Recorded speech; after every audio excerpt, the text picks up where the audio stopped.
We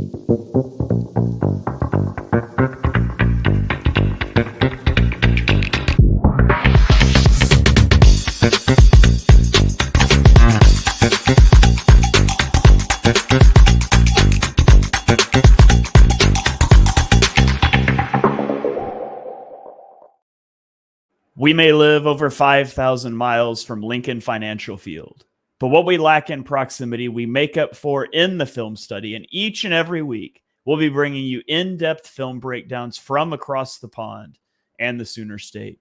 Welcome to On the Shane Page. I am your host, Shane Haff. You can follow me on Twitter at Shane Haff NFL. And I'm joined by the red coat, Johnny Page. Give him a follow on Twitter at Johnny Page9. Johnny, I was browsing Reddit this week, as one does, and somebody shouted out our podcast, and it was When It's Time You'll Know is the Reddit name. I'm sure they're a listener. They said Shane's Pin Pull podcast with that red coat is on the short list of great podcasts with really deep analytics. So I felt like I had to give it a call out there in the intro. Normally we'll call him BG End Zone Film Guru. It can go both ways. How you doing, Johnny? Yeah, maybe we should make it a thing when I have a really bad week and get criticised a lot. I'll become the red coat or something. Yeah, that was one of the weirdest comments, but fair play. It was quite funny, wasn't it? Yes, I'm doing very well. Busy. This week has been full go. But it is so much nicer to break down a film when the Eagles win. I feel like week one's just weird. Like, we're going to get straight into it today. We're not going to waffle much, but like, full disclosure, like, I don't really know how much to read into week one every year. I don't know how you feel about it, but the field was awful. Players were falling over the whole first quarter. Like, even Hurts' first interception, you could argue, wouldn't happen if Saquon Barkley doesn't just completely fall over on the first play. So I sort of have no idea how to judge this game. But I guess all we'll do is we can say what we see from this particular game. And then we'll sort of keep an eye on things as the season progresses in terms of trends. But yeah, I'm doing well. I was like really emotionally invested in that game. And sometimes at the start of the season, I can be a little bit like, oh, I'll look for the positives, whatever happens. But I don't know why. I think it was a really competitive game. It was a really good game. I think the Packers are a really good team. And I just really, really wanted the Eagles to, as I do all games. But there was something in particular about being first week, watching a Saturday morning. So yeah, I am doing very well. How about you? I'm doing good. It's always nice to record one of these after a win versus after a loss. So that's always good. I wish the 49ers would have looked a tad bit worse last night on Monday Night Football, but we'll cross that bridge when we get to the playoffs. So yeah, I'm doing good. The weather's cooled off here, which is always a little bit nice. So nothing to complain about, maybe until we get a little later in the film at least. But let's go ahead and dive in. Let's start. Well, I'll ask you, do you want to start on the offensive side or the defensive side this time? Yeah, this is one where I've got loads to say about. Probably both. Should we just go offense and do it in sensible order for once? Okay, let's do it. We'll start off on the offensive side of the ball. I'll lead us off here. You guys that have listened to the show for a while, you know our normal format. We each have 3 takeaways on each side of the ball. We don't generally talk about them until we pop into the show here. So sometimes there's some overlap. Sometimes there's not. I'm going to lead us off here, and I'm going to talk about how the Eagles chose to attack the blitz. I've got 5 plays, and I'll run through these really quickly. They're on Twitter for those of you listening on the Pinpoint Podcast Network feed. Maybe you're not watching us live. That's totally fine. We'll try to talk about it in a way you can follow along, but the clips always help. And so this first one of the things I love about it is you see Jalen Hurts right there. After he raises his hand, he's pointing something out to A.J. Brown. He's making an adjustment on this play, which is a great step forward that we want him to make. They're going to throw the speed out route to A.J. Brown, isolated at the bottom of the screen. He's one-on-one against off coverage. Now, Hurts is going to get hit in the back by a free runner. I was glad they had an answer to the blitz, and A.J. Brown breaks the tackle and gets like 20 yards here. That's not necessarily the answer I would want you to have to the blitz. I'm a big throw into the blitz, not turn away from it and get hit in the back. So I would still rather see them just get this ball out to Devontae Smith quickly in the slot so Hurts doesn't take that hit. But it's massive progress.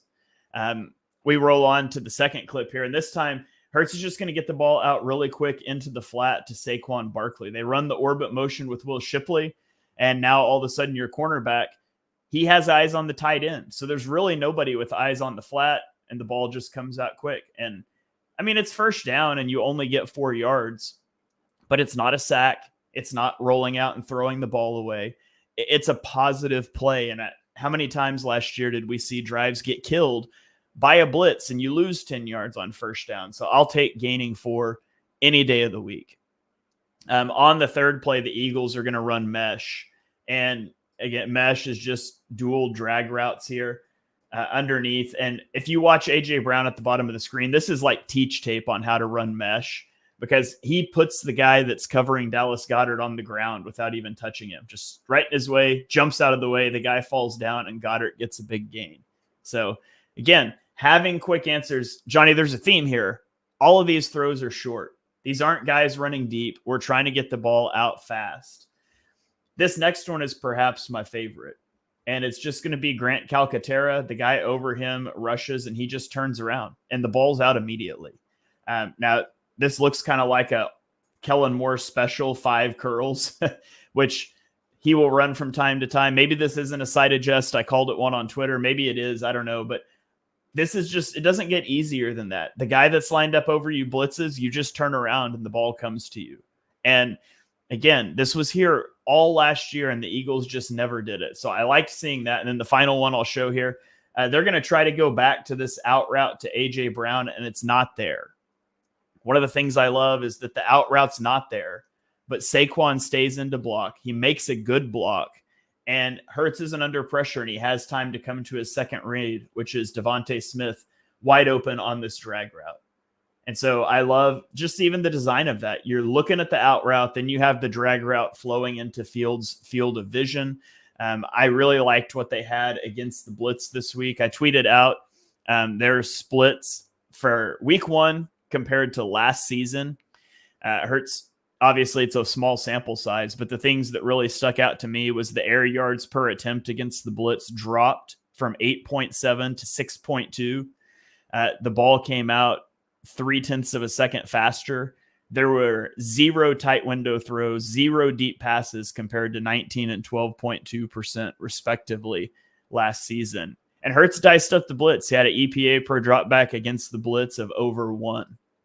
Just that's a night and day turnaround. We said that the Packers should smash the blitz button and make the Eagles prove they could beat it, and that's what they did. So that checks that box for me in week 1. Yeah, one of the weirdest things, Shane, I don't know if you noticed this, but the Packers didn't really ever send the house. It was one of the weirdest things. Like, they had all summer to plan for the Eagles, and it was a lot of like 5-man pressures. And I was sort of sitting there thinking, when I was watching live, I was like, I sort of expected the Packers just to go nuts, and they didn't. So in some ways, I'm like annoyed they didn't, because I'd have liked to have seen how Hurts dealt with it. And how the offense dealt with it. But yeah, there's no doubt, but like, it was night and day difference. And the things you mentioned is exactly what we said Kellen Moore would do. There's no radical ways of beating the blitz. And if there was, everyone would run it and no one would ever blitz ever again. You have to get the ball out quickly. You have to protect. The first one I didn't like either, because Hurts got hit from the backside, which I'd rather not live in that world that often. But overall, like, the way Hurts looked, I think a lot of those plays you mentioned as well, in particular, I think it was the third one or fourth one where A.J. Brown wasn't open, and Devontae Smith comes over on a shallow crossing route. One thing Kellen Moore does really well is he lines up a lot of routes in one half of the field. So he keeps the quarterback being able to get through reads quickly without having to go from right to left. And this is very common for a lot of modern day OCs. We've spoken about this in the past. Quarterbacks don't often read full field reads as much as maybe they used to. So I was really, really happy with the way they dealt with the blitz. I mean, it's sort of hard not to be. They basically diced it up, as you mentioned, and every single number that's coming out this week has been positive. I'll spin straight to my first point as well, Shane. And for those of you that are just listening, we probably should have done a little bit more of an introduction, because there might be some new listeners this year. We cannot cover everything every podcast, so we try and choose a few like important things that we want to focus on. Because if we tried to cover everything, this would be hours and hours and hours. I wanted to mention something that I wrote quite a lot about in the article for BGN, which is I called it the simplicity of Kellen Moore. And I'm only going to really show one play for this, because it's more of a sort of thought than something to look at in the video. I've said this before, but scheme guys online like us, and I don't count myself as a scheme guy in many ways, but the real scheme guys, like the proper guys who cover the league, they love nerdy schematic stuff. Like the 1%, the Sean McVays, the Kyle Shanahans, they love it when a team really wins with scheme rather than talent. And I think because of that, the Eagles are never their biggest friends, because the Eagles don't win with scheme rather than talent. The Eagles win with pure talent. And one thing I was interested was when we looked at Kellen Moore from last year, we noticed some sort of weird play calls. Like what was the famous one we broke down in that drive, the flea flicker tight end screen. And in a weird way, it's fun to look at. But I didn't want that. Like the Eagles don't need to do that. This Eagles offense doesn't need to be unbelievably good schematically because they have better players than pretty much every single team they will always play against. And I think in general, that's something that I was really happy to see from Kellen Moore. To be honest, there were times when, except for the motion, you looked at a few play calls and thought, yeah, it's not radically different from last year. It was a lot of motion, but there was some staple concepts. Yes, they involved motion, but there were still some down the field throws. There were still like very basic concepts I've seen the Eagles run a lot, which in a weird way I wanted to see. And my favorite example of this was we could all get creative. We could all talk about and I think you're going to talk about some of Kellen Moore's creative calls after me. But the biggest play of the game was AJ Brown. And it's clip 7 on my film thread. And I think probably the reason why the Eagles won the game was in part due to this play, because sometimes when we talk about scheme, it's not just scheming open a receiver. Scheme also includes just setting up your best players to win. So what the Eagles do on this play is essentially they don't isolate AJ Brown, but he's basically the only one running the route in the entire right-hand side of the field. They know he's going to get one-on-one because it's clear single high coverage. Now, they do a little funky shift, which I quite like, to get him outside Dallas Goedert. And I think a lot of what Kellen Moore does is just like window dressing, and he basically just wants to make you think post-snap.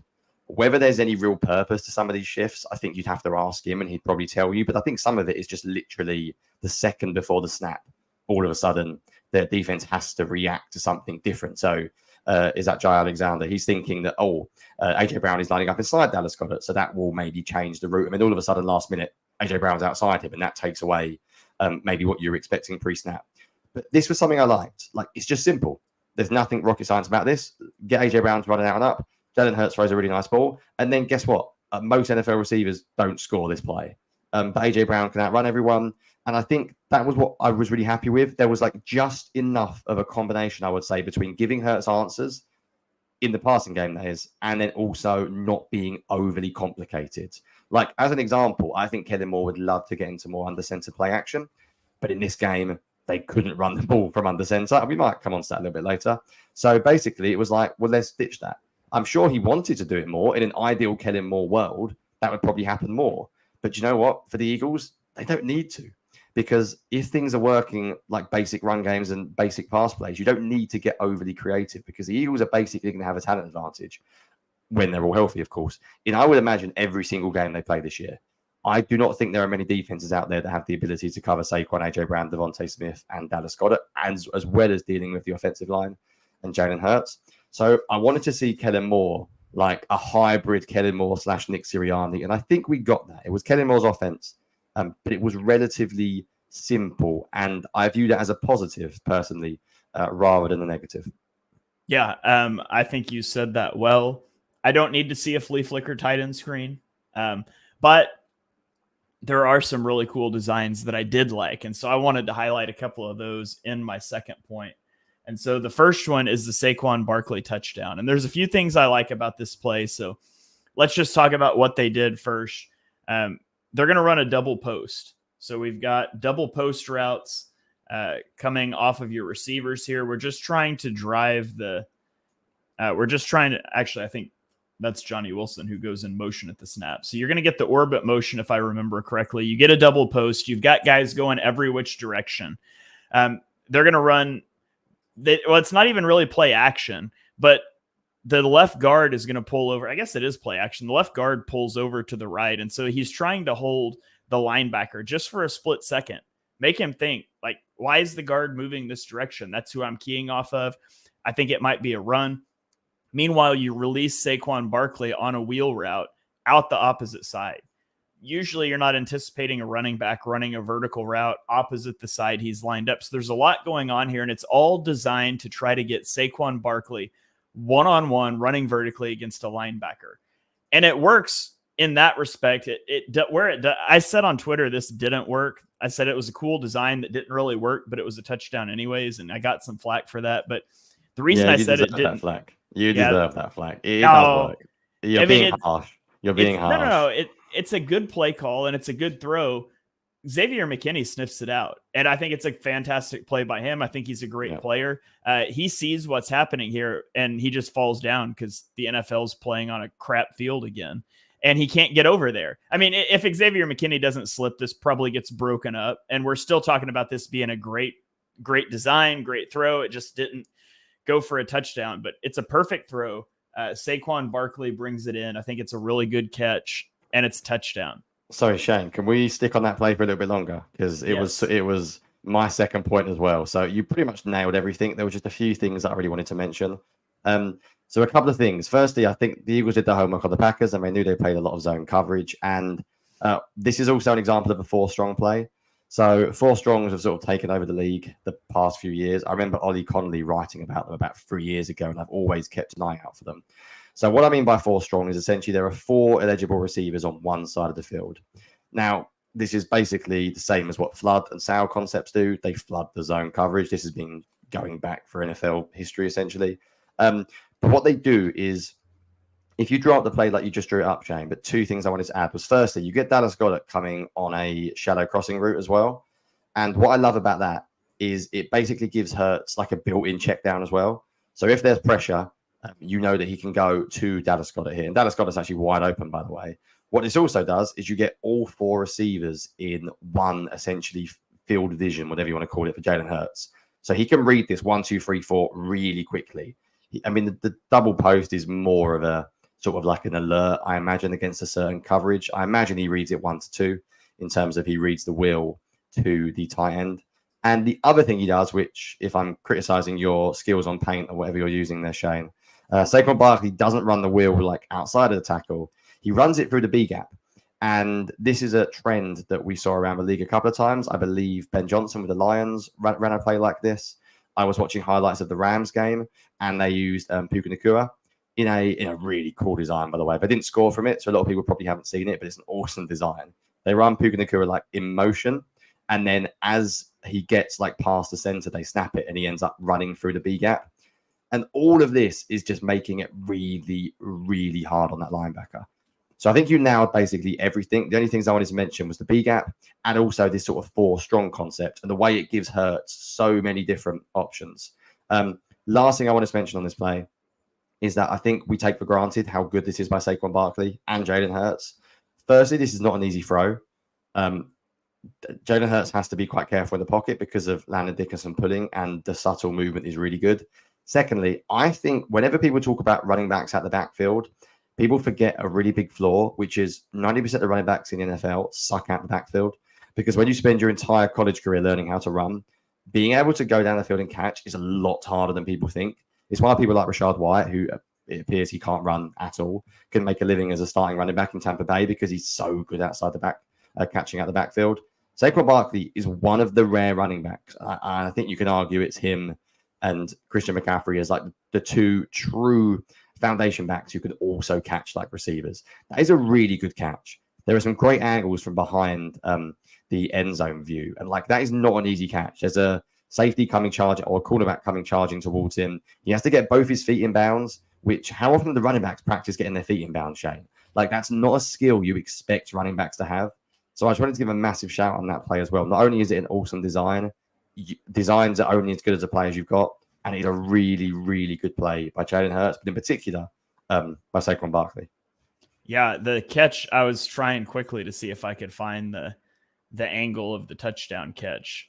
And I don't appear to have it handy, but the broadcast angle of that one was phenomenal for sure. And you mentioned too, just watch Jalen Hurts' movement here. We're starting on the hash, and Jalen Hurts is going to drift to the right. And this is by design. He's going to make the throw almost from the right hash. This isn't an instance of Hurts drifting in the pocket.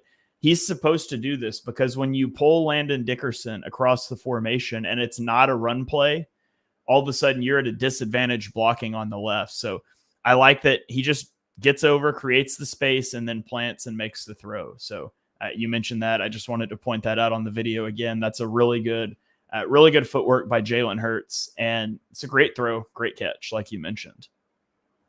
You want to carry on with your second point? Because I interrupted. That was essentially my second point, was just going to be that play. But I think there was another design that you really enjoyed. I think I know one you're going to call on because I highlighted it in the article as well. Yes. So do you want to talk to people through the other play that stood out from Kellen Moore's bag of tricks, should we say, this week? Yes. So, Kellen Moore was in his bag on this one. You've got Will Shipley starts out wide and he runs orbit motion. And at the snap of the ball, A.J. Brown is just going to run a vertical route. He's going to try to clear things out. And Devontae Smith swings out in front of Shipley like he's going to block. And then as soon as the slot cornerback tries to fight through his box or through his block, surprise, it wasn't a block to begin with. It was to set up throwing to Devontae Smith in this void. And so I just really like this design. Hurts does a good job selling that pump fake. And then I think he does a really good job too, kind of sitting Devontae Smith down to give him a possibility to run after the catch. Like there's a world where you see the cornerback opening his hips to come back on Devontae Smith here. There's a world where Hurts puts this ball up the sideline and throws Devontae Smith into contact. He doesn't do that. He kind of sits him down, lets him catch it, gather it, and he gives him an opportunity to run after the catch. So again, I thought that was really cool design by Kellen Moore. We saw him come back to something similar later in the game, and it didn't work, and it's not always going to work. But I thought it was cool design. I thought it was really good execution by Hurts selling the fake, Devontae Smith selling the block, and then Hurts placing the ball where he didn't throw Devontae into contact. So I thought that was really cool as well. Yeah, I'm so glad you mentioned that, the Jalen Hurts ball placement. I think Hurts ball placement in general is really, really good. I think even like the A.J. Brown touchdown, we take for granted that he often throws these balls like exactly where they should be. I'm going to go off script very, very slightly, Shane, because we haven't spoken about Jalen Hurts like at all, really. And he wasn't one of our points this week. I feel like everyone sort of knows what Jalen Hurts did this game. He basically didn't play great, but also had some really clutch moments. And I don't want to go too deep because it's week one and the field was weird, but I didn't like either of the interceptions. We don't need to break them down because I think they're the kind of plays you can watch live and just go, yeah, that didn't really work. But I did want to briefly mention that I think in general his ball placement is outstanding.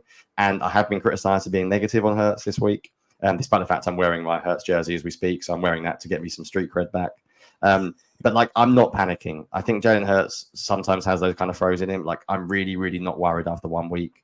I think he still does a lot of things very, very well. And in fact, I think you could argue that the things he did badly in this game are things that I don't really worry about with Jalen Hurts. And the things that he did well, like throwing against the blitz, are things that we do worry about with Jalen Hurts and the ability to run an offense with motion. So weirdly, I think you can argue, even though he didn't play great, you come out of the game feeling a little bit better about him. I'm going to go to town, Shane, on my third point because it's my biggest one. And I know yours is another passing concept. So rather, I know it sounds like I'm making you do the work, but before you get do to your third point, before you can talk to me about Jalen Hurts very briefly if you want. Yeah, I just want to say, like, I think you look at Jalen Hurts and he made 3 really poor decisions throwing the football. 2 of them resulted in interceptions. 1 of them should have been an interception.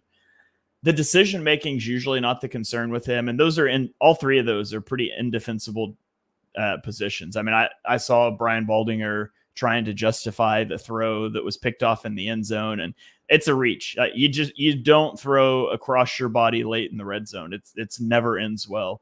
I don't care that AJ slipped. That's at best probably an incompletion, still maybe an interception. So he made some poor decisions there. That's abnormal for him, like you mentioned. He did not read RPOs and read options out well.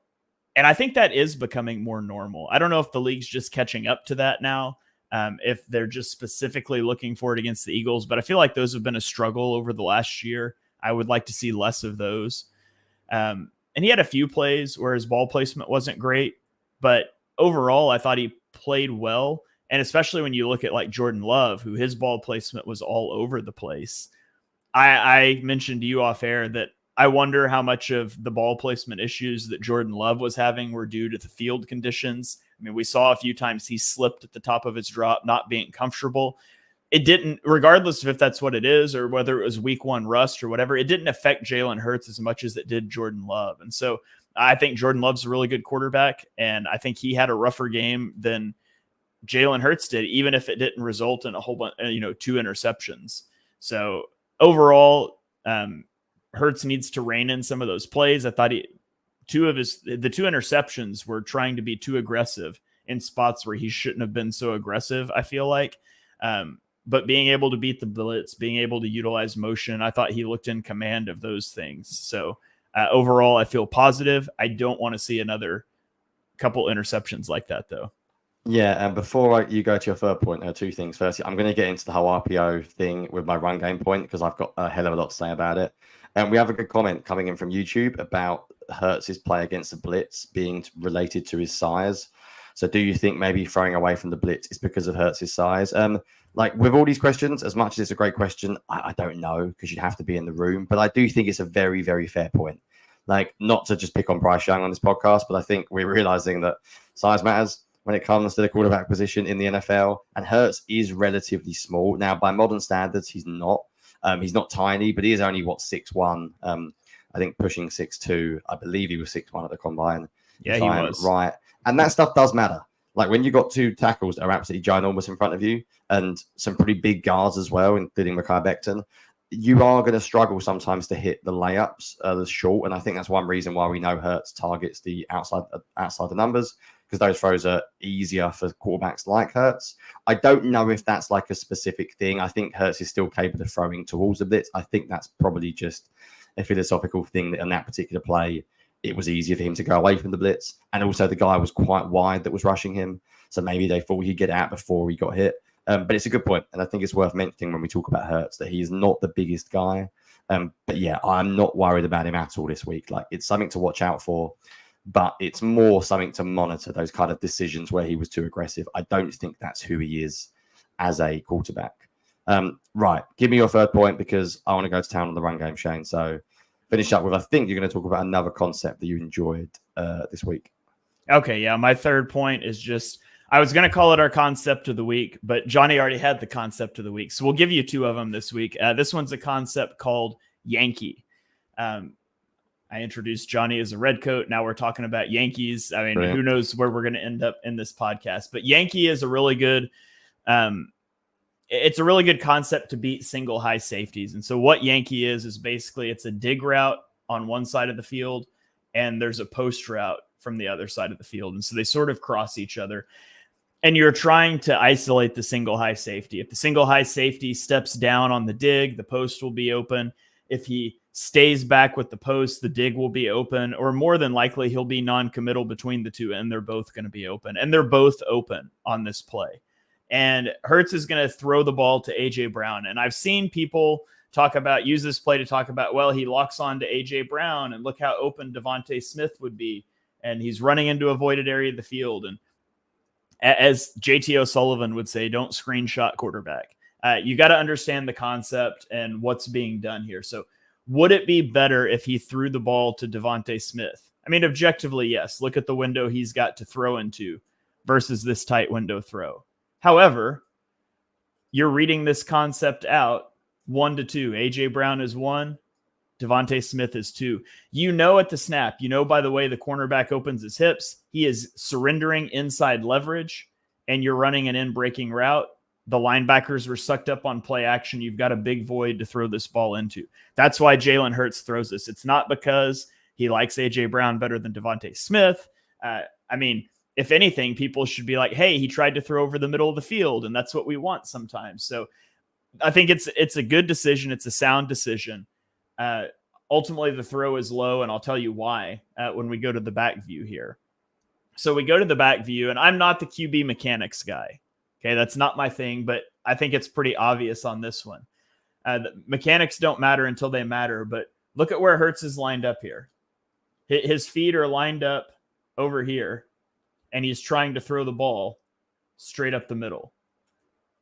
Where are you going to throw the ball if you're not stepping into your throw, if you're not getting your legs into it? You're going to throw it short, right? Hurts doesn't get the rotation. There's no torque on this. He's just all arming it downfield.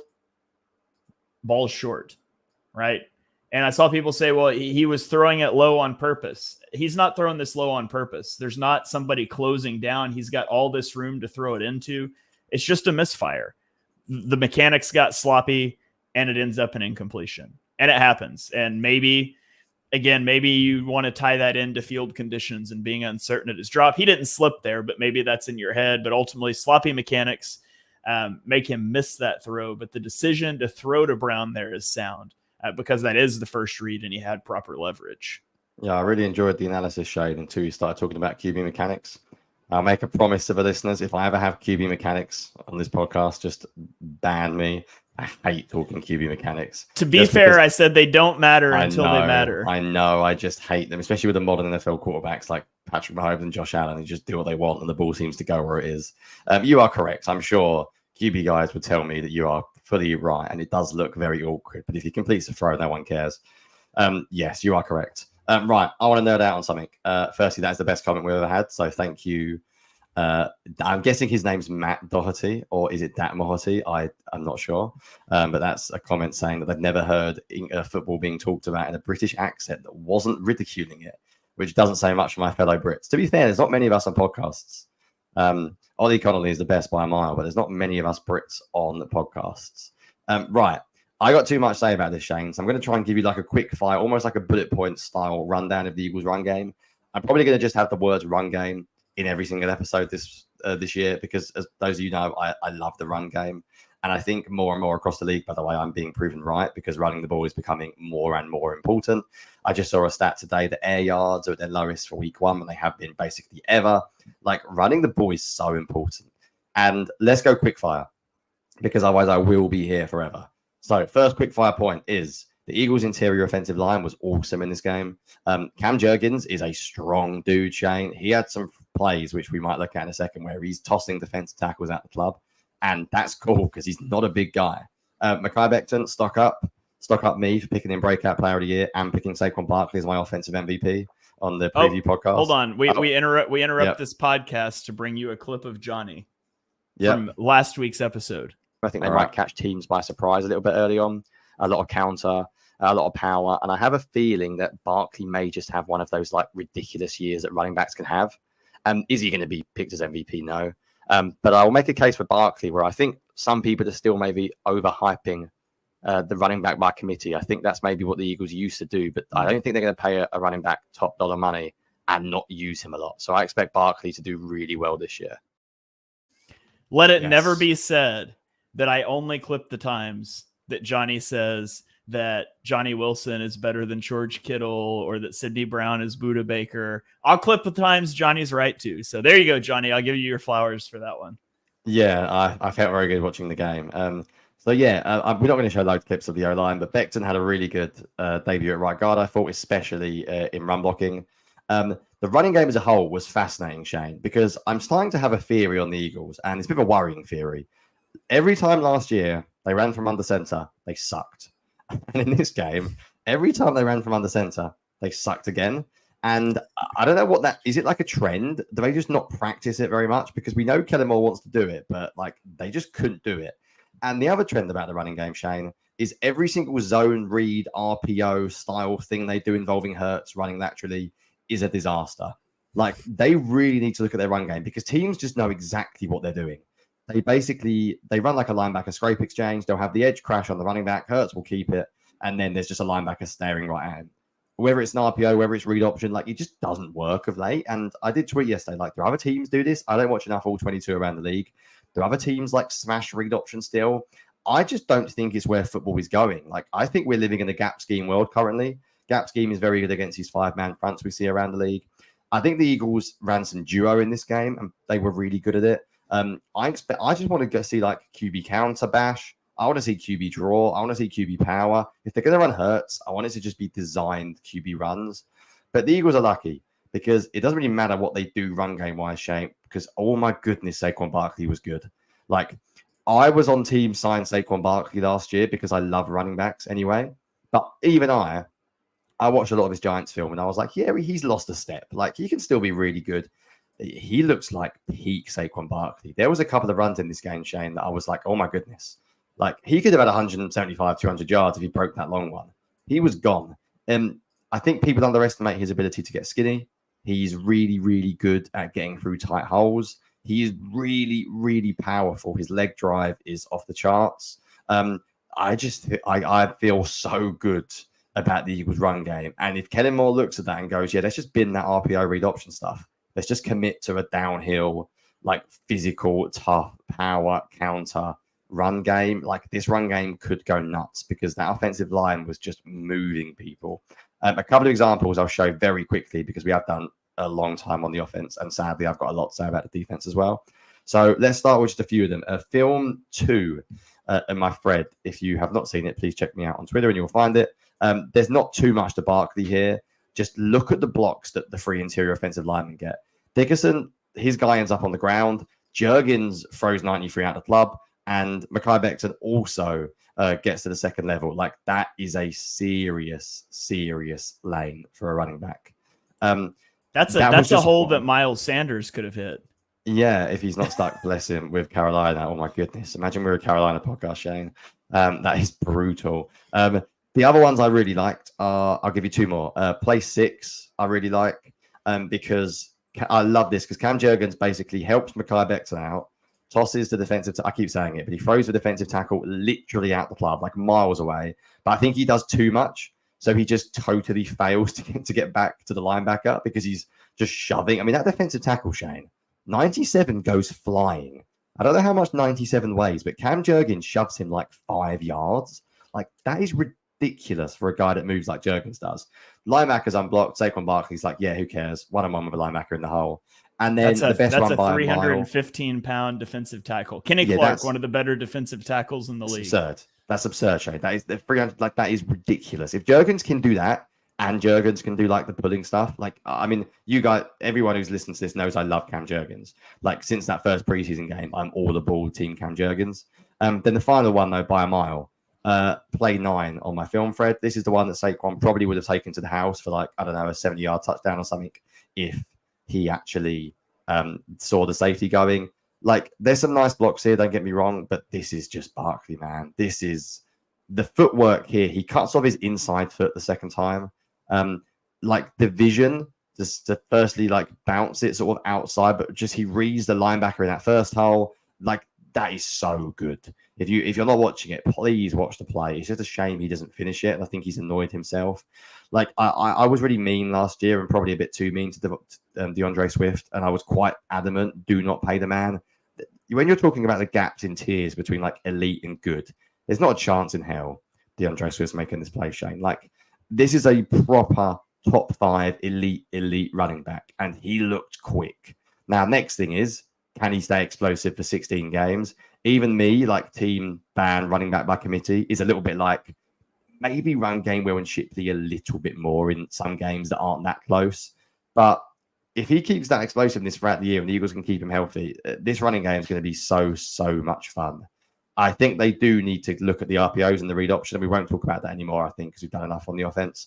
But if that comes up again in future weeks, that's something to watch out for, because defenses absolutely have a read at the moment on what the Eagles are trying to do with their QB run game. Is there anything else you wanted to add very quickly before the run game? Because I think we've got a lot to say on defense as well. Oh, there's lots I could say, but we better move on to the defense. I tweeted some pin pull. I mean, I'm contractually obligated, given our podcast network name, to tweet pin pull runs. I tweeted a dart clip that I thought about tagging you in, but we can go ahead and move on to the defensive side of the ball. And we can start out on defense here with a player spotlight. Each week we put out to our Patreon members a poll about a player they want us to specifically watch in the game. And we put up some options for them to choose from. And this week it was actually a tie in the voting. Now, you guys don't be gaming the system here, because we're not going to guarantee we'll talk about both guys in a tie situation every week. But this week we thought, why the heck not? And so Quinyon Mitchell, he won on Discord. Zach Bond won in our Patreon website community, but overall it was tied. And so Johnny and I each took one. And Johnny, why don't you lead us off and talk to me about Quinyon Mitchell? Yeah, firstly, if you like the show, please join Patreon, partly to support us, because Shane in particular does a serious amount of work for this. And secondly, because you get to vote and help sort of the show a little bit. So I don't think I've ever enjoyed a cornerback like rookie performance more than Quinyon Mitchell. And it wasn't because he was perfect. This is like a non-all-22 tape. I've just never seen a rookie cornerback stare at every single player on the other team every time the ball gets thrown near him. It was unbelievable. Like, the arrogance, overconfidence, whatever you want to call it, swagger, you name it. Like, he just did not care. And if you're a cornerback, we all know the Jalen Mills style. You have to be like that, because you are going to get beat. Basically, the first third down of the game, I think everyone saw it. It's my first thread on the film thread, my first clip, I should say, on the film thread. The Packers go after him, as you do. Rookie cornerback. The Eagles are playing single high coverage. They rotate from 2 high to single high because they did this all the time in this game, literally all the time. We might talk about that later. And Quinion Mitchell is one-on-one with Christian Watson, who is one of the most athletic, sort of freakish, long, rangy receivers. And Quinion Mitchell just flips his hips, runs directly with him.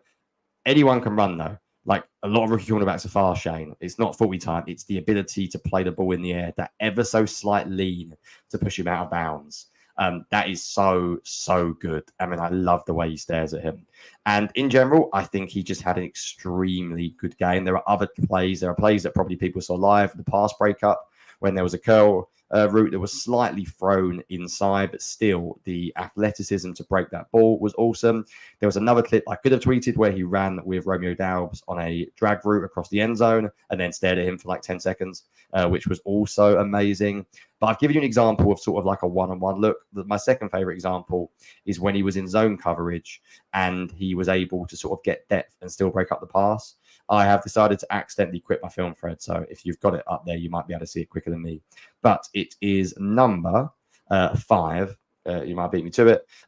So this is a really, really tough play for a rookie cornerback, for any cornerback, in fact, because basically the Packers are targeting him. It's like they're almost running like a 4-strong here themselves because they've got 4 receivers on one side of the field. Spacing's a little bit off at the low end of this, but they're basically running a vertical route to get Quinion Mitchell's eyes away, and then they're trying to throw the ball underneath him. Maddox does perfectly, and I think Maddox does really, really well here, but actually, I think this pass probably just gets complete because Maddox doesn't get a hand on it, and it does go over his head. So I think Quinion Mitchell actually makes the key play, and that ability to gain just enough depth where he takes away the deep route and still gets back to the intermediate route and plays the ball in the air is awesome. That was something he was really, really good at in college, but it's just really good to see it translate. And I put this in the film article that hasn't actually come out yet because I've just finished typing it before we start recording. And I said there are loads of vets that can see that instinctively, but can't flip their hips and then get back to the ball quick enough. What made Quinion Mitchell awesome was that he's reading it like, well, not like a rookie, and then he's actually still got the athleticism of a young guy to get to it. I think rookie cornerback is the hardest position outside a quarterback to learn, basically. And the amount of rookie cornerback bust we seem to have seem like extortionately high compared to other positions. So he will get tested more. He wasn't perfect, but that was about as encouraging as a debut as you could basically ever have. And yeah, that came in on YouTube. I can't express how much fun I had watching him just stare at everyone after every play. It was basically like my favorite thing from the game was the arrogance just to stare them down. It was like Jalen Mills style, but the difference was Jalen Mills did it when the ball was like 5 yards overthrown and he was beat. Quinion Mitchell actually had good coverage as well, which made it even better. So yeah, huge stock up for, as Nick Sirianni kept saying, Q. Huge stock up for Q in this one, Shane. Yeah, he was really fun to watch. He had a pass breakup on an out route that it's one of those, if the ball was perfect, if it was in front, it's a completion, but it was a little behind and he's able to break it up. He was responsible for a coverage bust later in the game, but you know, he's a rookie and I thought he was really fun to watch. It really stinks as an offensive coordinator when you have a perfect play drawn up to put a defender in conflict and that defender is just athletic enough to not be in conflict and cover both guys anyways. And that's what Quinion Mitchell was able to do. So like you said, huge stock up for him. Let's talk about another guy that's huge stock up, and that's Zach Bond.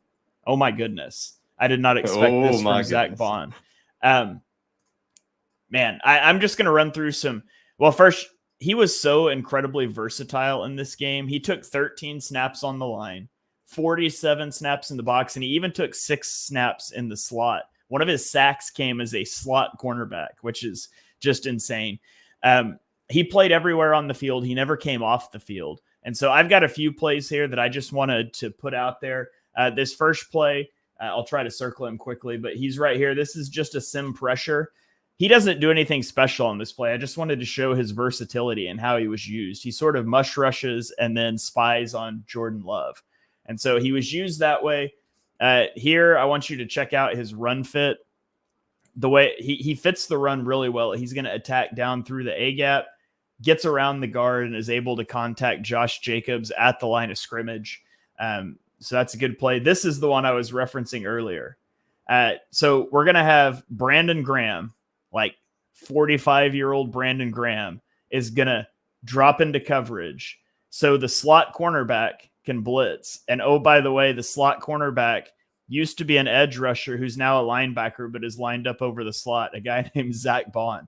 And he's able to come and get a sack off of this. And I mean, you just had him everywhere. And I thought it was really cool the way that Fangio used him. On this play, he's going to have pretty good coverage, I think, on the tight end. So the tight end is just going to kind of chip on Nolan Smith. I don't know why you feel the need to chip on Nolan Smith, but he does. But he rallies down at the catch point and he makes a play on the tight end. So that was a good one. This one, just watch him fit the run. Like, I'm pretty sure he goes into the matrix at one point to get around a block. Like, look at this body control right there. Somehow gets around that guy and wraps up Josh Jacobs. Like, that's incredible. He's dead to rights here by this pulling or by this tackle, I guess it is. And he's able to just duck under him and get an arm on Jacobs. I thought that was really good. And then, of course, we have the sack on the last play. I guess he's like spying Malik Willis. I don't know why they had him spy Malik Willis. You would love for Malik Willis to run there, but he ends up with a sack on it and ends the game. Overall, I thought Zach Bond had a great game, really in all facets of the game. And I could not believe the performance he put together. Shane, I think great game might be an understatement. It was like, I don't even know what it was. It was unbelievable. It was weirdly good. It was like too good. Like, I joked in the article, like, well, he's not going to carry on. He's not going to get 15 tackles and 2 sacks every week. Massive credit to Fangio and Howie Roseman for like projecting his role. I think you've already showed all the plays. So I'm not going to add to them because he was just fantastic in basically every facet of the game. I think what I love is just how versatile he is. But I always think versatility is overrated if you're not good at one thing. Like, I don't care if you can line up at slot or at edge if you can't fit the run. It doesn't matter to me. Like, oh, brilliant. He can line up at edge and he can rush a quarterback and he can do this. But it's like, yeah, but can he fit the run as an off-ball linebacker? And he did. He did that well as well. Like, Fangio watched that and gone, oh my goodness, there are so many things I can do with this guy. That versatility is so important. And I'm not going to talk about Nakobe Dean. Actually, you're going to talk about Nakobe Dean. So I am. Brilliant. I was going to say, I think he deserved the shout out as well, but I will not shout him out. I will move on. I mean, I believe he's on pace for 255 tackles and 34 sacks. You don't think he'll keep that up? That would be pretty good. I think that we could say that was hashtag better than TJ Edwards if he was. That would legitimately win. Like, legitimately, that would win MVP. I think that would win everything. I don't think there's anyone ever done anything like that. So I think yeah, what I'm saying is it's probably unlikely. I think we're going to talk about the same thing for our second point because we couldn't not talk about it. So I've been really positive on that Quinion Mitchell point. My next two were a bit depressing, so apologies. And there were some things in this game that I was like fully scratching my head about. So should we just go ahead and talk about like cover 3, Shane? What the hell were the Eagles running and who was the defensive coordinator? Because I have watched so much Vic Fangio footage or film, I should say, and what they were running, I have never, ever seen Vic Fangio do. So for those of you listening that aren't aware, and I'm sure you've got lots of clips of them. What Vic Fangio runs is he runs match zone. And what do we mean by that? It means that essentially defenders don't just spot drop. So old school cover 3, you just drop to a spot. And if a receiver comes in your zone, you essentially cover him. What Fangio runs is like a forward match, which is a little bit different, where you almost match up to receivers depending on sort of where they release and the route concept. It essentially means that match zone is a way of not doing exactly what the Eagles did on Sunday. Now, I don't really know where I want to start with this, Shane, because I've got so much to say about the Eagles zone coverage. So just really quickly, before we show some examples, because I wrote this in the article, I thought about this a lot. And sadly, like too much, my night last night in bed was laying awake thinking, what the hell happened? And why did they run zone coverage like I'm playing Madden 5 years ago and not that they've ever run under Fangio? So I've come up with 3 reasons. The film. The first point is And what I did in the article was I gave a point and then gave a counterpoint as to why I don't think it's true. And I basically decided that nothing's true. So I have no idea why. So I'm hoping you can save me. So I said point one, reason why he did it, and this actually came from Honest NFL, who we know tweets a lot about schematic stuff. He said the field must have been so bad that Fangio changed up his calls because it basically helps the players with their footing.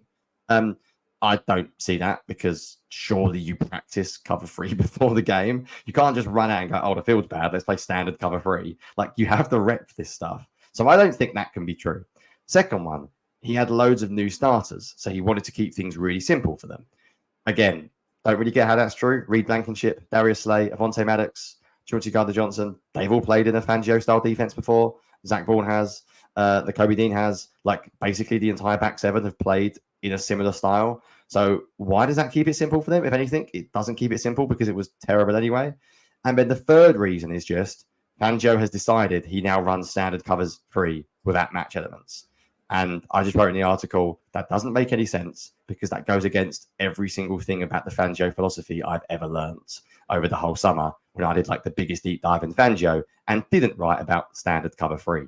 So before we even get to the film, do you have any idea why they just started running standard spot drop cover 3 without any match principles like multiple times in this game? Because I feel like I was going a little bit mad watching the film. Like, it just didn't look like what I think Fangio is trying to do.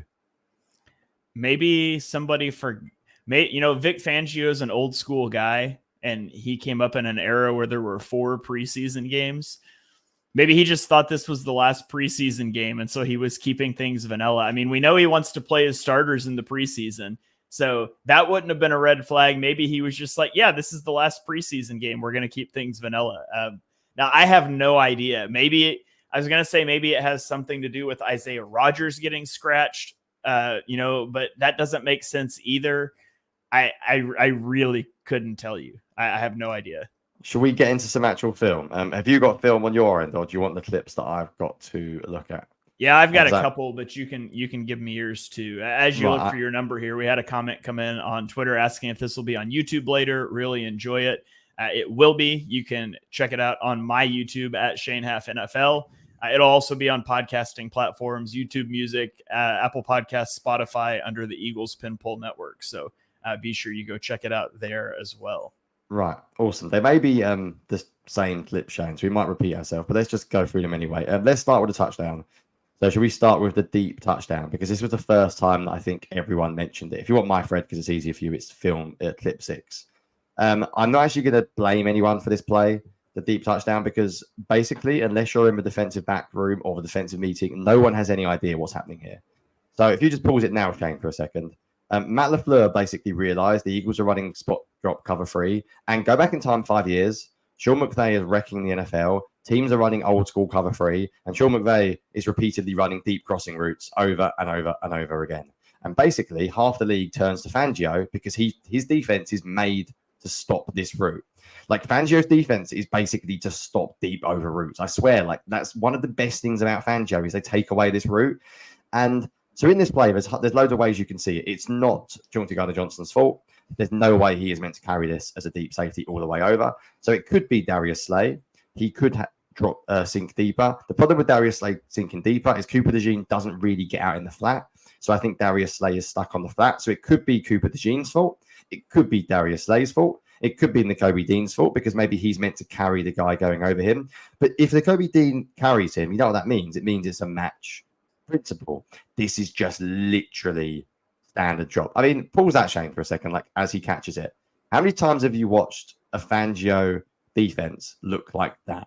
Like, that is everything about Fangio's defense is to not, but Shane, it looks worse. Go like in the middle. There's like 3 deep guys and 2 Eagles deep defenders. Like, it's everything Fangio's defense is meant to stop. I mean, we don't even talk about the other guy being totally wide open in the middle of the field as well. That is like, I struggle to understand what the hell is going on, because that is like exactly what it's not meant to be. It's so weird. It really seems bad to have 20 yards of the field about 20 yards deep by about 50 yards across with no Eagles defender in it. And then people kill Chauncey Gardner-Johnson for missing the tackle. Listen, Chauncey Gardner-Johnson will miss tackles. Life goes on. That's not his game. This is wide open to Jalen Reed. Like, that's a very, very hard play. So is there anything you wanted to add about that play in particular before we look at a few other examples? Yeah, I was just going to say, from the things I know of spot drop cover 3, this is, unless there's some specific check called, which probably should be called here, Nakobe Dean would be responsible for carrying that. And that's just never going to end well. It's one of those, if I know what defense you're in, I can draw something that beats it for a touchdown no matter what. I mean, it doesn't matter what defense you're in. I can draw something that beats it up if I know for sure beforehand. And so it's the right call against the right defense. And maybe the check was supposed to happen and not communicated. And I don't know. It's a mess. And it wasn't the only one like this, but there was a lot of coverage breakdowns in this game. The Eagles just kept running cover 3. I'm laughing explaining it because I've like confused myself this week. I've had a lot of Friday night games are bad because I've had too long to sit on this film. Like I watched a lot of this Saturday and I've been sitting on it for like 3 days. And then the clip 7 on my film thread, Shane, it's literally the same thing dressed up differently. So what Matt LaFleur does is he runs a very short route on one side of the field and then runs a crossing route going to that side of the field. So Quinion Mitchell, in this case, not Darius Slay, gets sucked into the short void. Avonte Maddox is like half running with him, but he's not really running with him. And he's just wide open again. Like you can tell Maddox isn't really meant to follow him. It almost seems like he's like, oh no, there's no one here, and ends up chasing him. He's not in like man coverage. He's not really matching this because he's very, very, very far outside. Luckily for the Eagles, it isn't complete. And then I'm sure you might have a few other examples. I'll do one more. There is one later on that's a little bit different. So this is clip 11. Now, I think this might be a form of match, this one. Like, the reason why I think there might be a form of match is because just watching the way some of them play it, it looks like maybe they're trying to match this because I think it's Quinion Mitchell in this case who the announcers blamed because he chases the shallow route and then tries to peel off. But, like, there's just no one there. Like, it's the same play. Matt LaFleur is just running the same thing and designing it up in the same way. We got a comment on Twitter as I'm talking from Sam K saying, what's the deal with so much single high on third down? And Sean Desai did it last year. That's what terrifies me, Sam, is Sean Desai's single high. How much did we talk about Shane last year? It was a disaster. Their cover 3 stuff isn't good. Like, Sean Desai's cover 3 stuff was horrendous. What made Jonathan Gannon really good, although people don't like that, me saying that for some times, was their quarters, whatever you want to call it, quads, was just elite. Like, where there was like barely any cover 6, barely any cover 8 in this game, barely any quarters or quads. There's just so much single high. I haven't seen the numbers yet. I'm sure that Cody Alexander of Match Quarters will post it when it comes out, and I'll look at his Substack for it. But I would imagine the Eagles played a lot of single high. And long story short, like, we've gone on too long already, and I've still got to talk about the run fits as well, which I'm not very happy about. But they just didn't have any answer at all to basic deep overs, crossing routes, whatever you want to call them. And Matt LaFleur could have run it more, I think. Like, it was weird. Now, Fangio wasn't terrible because he had some really nice simulated pressures. You mentioned one earlier on was Zach Bourne. I think his red zone stuff was really good. I think in specific situations he was good. But it was just weird. Like, I don't really know what else to say. I said this in the article, like, I don't have an answer for why they ran spot drop zone. I don't know. But it was odd. Is there anything you wanted to add so I'm not going just mad repeating myself? Yeah, that last one, I think that's cover 3 match, and that's on Quinion Mitchell for not getting depth. So I would put that one on him.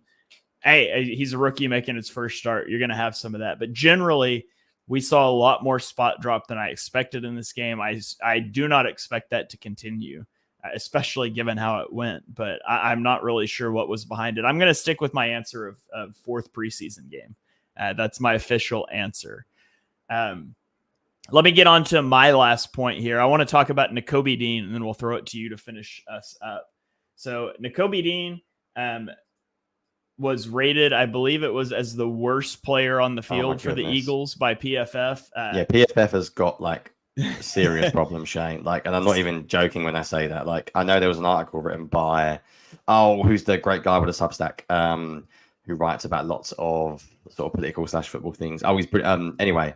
there's someone who wrote about a wide left Substack. That's what it's called. Yeah. About like what's happened to PFF. Like their gradings have become shambolic. I used to use them as like a tool. Now I'm starting to wonder if they're just not even worthy of looking at, because to grade Nakobe Dean as badly as they did. And by the way, Saquon Barkley graded lower than Kenny Gainwell as well. Like there's just no. Anyway, sorry, I interrupted you. Get back to the Nakobe Dean. But I think Jalen Carter was the second worst player on the field per PFF. So I put those rankings out like I always do, and people were really mad. And so I had to tweet out a clarification that I tweet PFF graphics or PFF ratings. I do not endorse, nor do I assign them. So don't shoot the messenger. But I wanted to talk about Nakobe Dean and tell you what I saw from him. So I've got 4 plays here that I'll run through briefly. The first one, we've got Nakobe Dean. He's lined up in the right B gap. And again, if we letter the gaps, we've got the A gap is between the center and the guard, the B gap, the guard and the tackle. The C gap is outside the tackle. Nakobe Dean is in the right B gap. He's going to make a play on this run that is headed through the left A gap in the backfield. That he's going to make a play in the backfield on a run that is 2 gaps away from him. That's incredible athleticism. So he's able to quickly jump in at the snap, wrap around, and he hits Josh Jacobs in the backfield. That's what he is so good at that. Sometimes he will get washed out of runs completely because he's so aggressive and because he tries to get around contact. But when it works absolutely. People say that Nakobe Dean is really bad in coverage. I don't think that's the case. I'll show you an example why people think that. But this one I think is a good rep by Nakobe Dean in coverage. And so Nakobe Dean is right here on the goal line. And you're going to have Christian Watson. It's not really a drag route. He's going to kind of like come in and then go to the back of the end zone. So what Nakobe Dean does here doesn't actually accomplish anything. But just imagine this is actually a drag route like it looks like. Rather than letting Christian Watson cross his face, he jumps in front of him. And he's forcing him to go behind him where he has help from Chauncey Gardner-Johnson. He's not going to give up this easy completion. That's really good instincts. And like I said, ultimately the play was designed to get to the back of the end zone anyways, but Nakobe Dean doesn't know that. And so I thought he played that one really well. This is a play that people will point to and say Dean is bad in coverage. It's play action. And he's going to bite on this play action. And it's nice that he's standing right next to Zach Bond so we can sort of compare the two's reaction to play action. And so you see they're both starting about the same spot. They're between the 41 and the 40-yard line. But look how much further up Nakobe Dean bites on this play action. By the time they both start bailing out, Zach Bond has gained 2 yards more depth than Nakobe Dean. Nakobe Dean also does not pick up this tight end coming across the formation, which as far as I'm reading this out right, that should be his guy. And he just lets him go and then has that uh-oh moment and it turns into a big play. So again, he wants to be aggressive, shooting gaps in the run game. And generally it works pretty well. Sometimes that over-aggression can be used against him. And then this last one, Johnny, I have not seen a hit in a football game this hard without drawing a flag in quite some time. The way he recognizes this screen and blows it up with a legal hit. I want to reiterate that this could be flagged as a defenseless receiver. He could lower the crown of his helmet. He could hit him in the head. He does not, but he blows this play up with a legal hit. Just really good instincts. And so I really liked what I saw from Nakobe Dean. I know part of why he was graded so badly, I think PFF assigned the Jaden Reed touchdown to him. And so that maybe hurt some of it. But I thought Nakobe Dean played really well. Nakobe Dean and Zach Bond should be the starters when the linebacker core is fully healthy, at least as of right now. Yep, I fully agree. And if they have assigned that touchdown to him, unless they have Vic Fangio's number, then I am not sure how they can do that. Right, I'm going to end with something that I found a little bit odd. And there are some, I'm a big Fangio guy, mainly because it's an easy defense for me to talk about because I know it quite well now, selfishly. But I love some of the simulated pressure. I love some of the quads, cover 6, cover 8. But I'm becoming a little bit concerned the last few years, not just with his stuff, not just this game, with some of his run fits. And I spoke about this on Twitter quite a lot. And there was just some really odd snaps in this game, Shane, that I wanted to get your opinion on as well. So I'm going to show you a few run fits that I really didn't like. And they keep doing this thing. And the first one I'll show is clip 3. And I also want to throw this out there because I put this in the BGN article. The Packers have the second best EPA per rush in the league this week.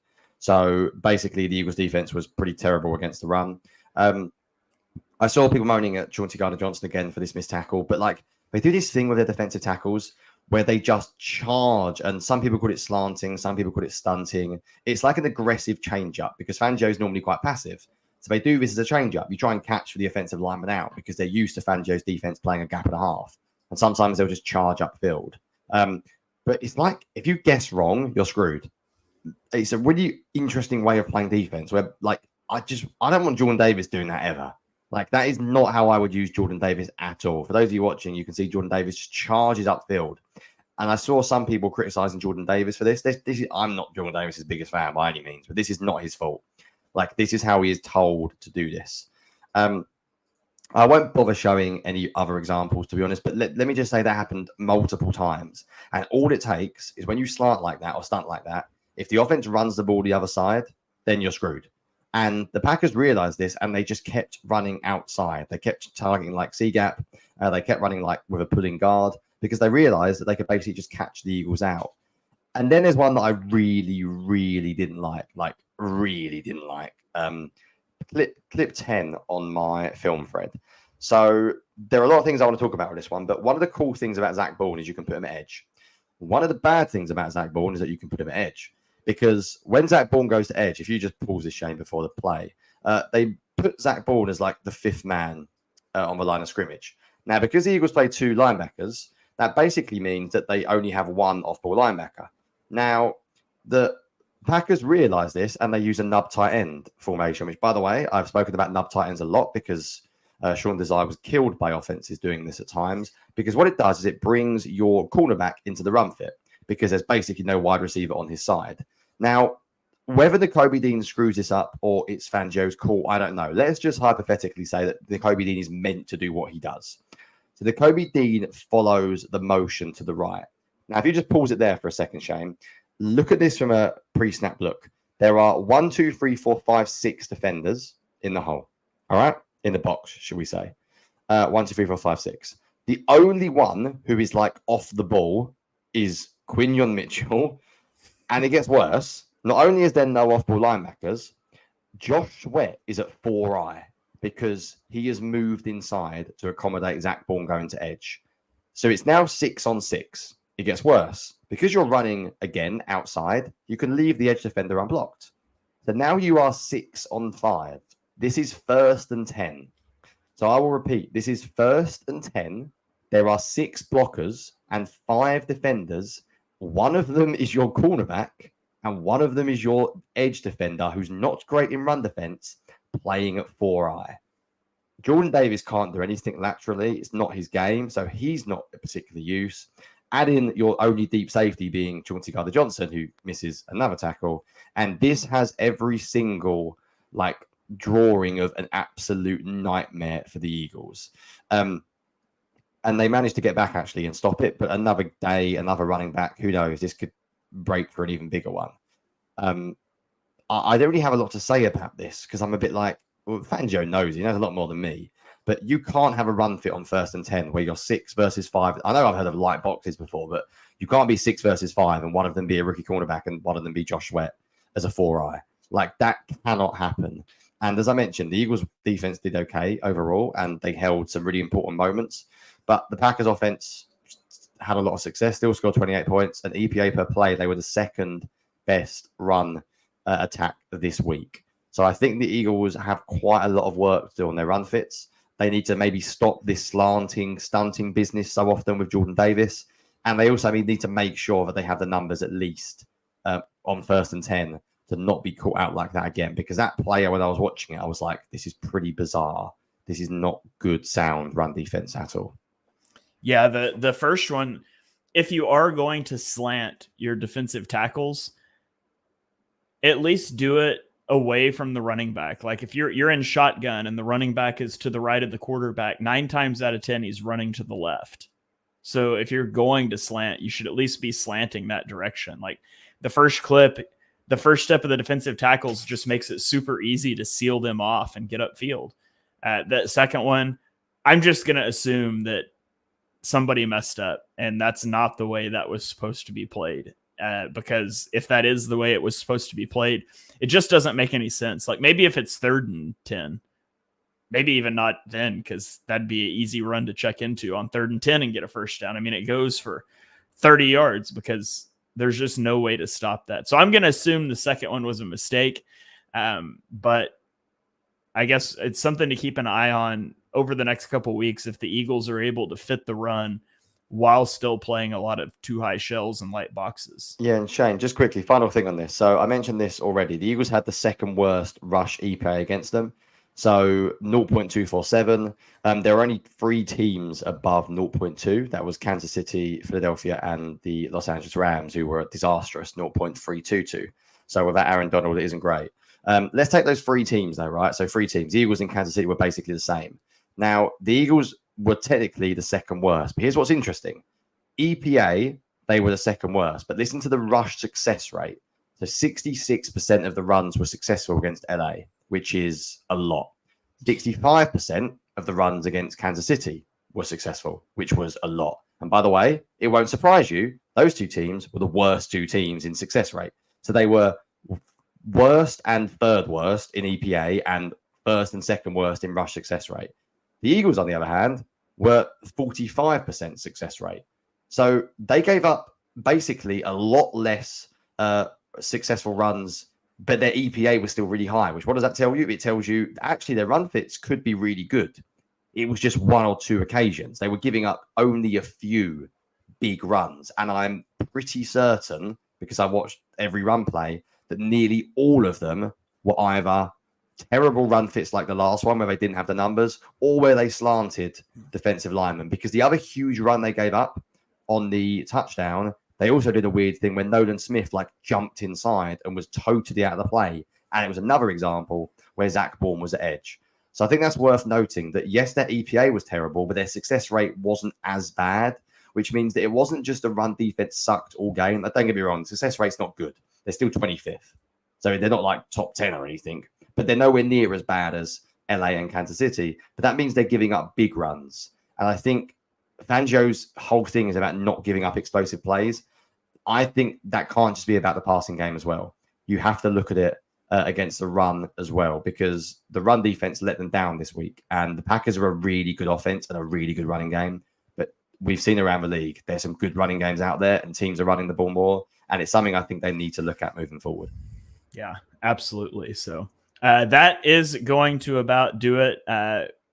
We said we were going to be under an hour, and here we are at an hour and 12 minutes. But, you kind of knew it's been a long time since we got to dive into the film. I won't say it'll be shorter next time because it probably won't. But those of you that are listening all the way to the end, we do appreciate that. Johnny, before we get out of here, do you have any final thoughts for the people? No, our job is to break it down. So there's a few negative points for me this week, but overall, I love the game. I love the Eagles win. And a lot of the negative points I mentioned are because I sort of want to see how they develop over time.